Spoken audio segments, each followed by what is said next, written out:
আমরা মূলত সকল মানুষের সঙ্গে দৃশ্যমাধ্যম শিল্পী সমাজের পক্ষ থেকে আমরা সকল মানুষের পক্ষে এবং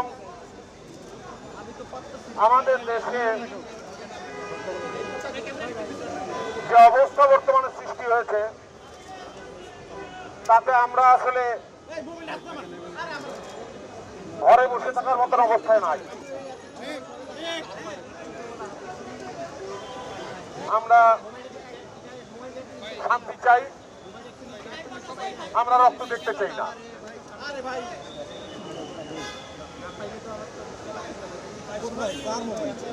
আমরা সকল নির্যাতন,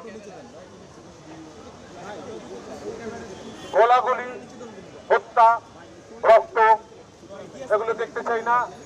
এগুলোর বাইরে আমরা থাকতে চাই, আমরা শান্তি চাই। ধন্যবাদ। মোশাররফ ভাই, একটা প্রশ্ন ছিল, যারা এই আন্দোলনে অংশ নিয়েছে সরকার তাদেরকে ভিন্ন মত হিসেবে আখ্যায়িত করার চেষ্টা করেছে, জামাত শিবির বলে আখ্যায়িত করার চেষ্টা করেছে। আপনাকেও কি আজকে সেই ট্যাগ দেওয়া হবে কিনা, আপনার কি মনে হয়?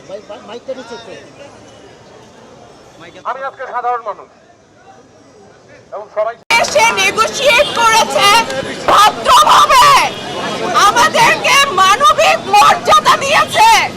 নাগরিক হিসেবে আমাদের সাথে কিভাবে কথা বলতে হয় সেটা করেছেন, চেষ্টা করছেন। এটা একটা ভালো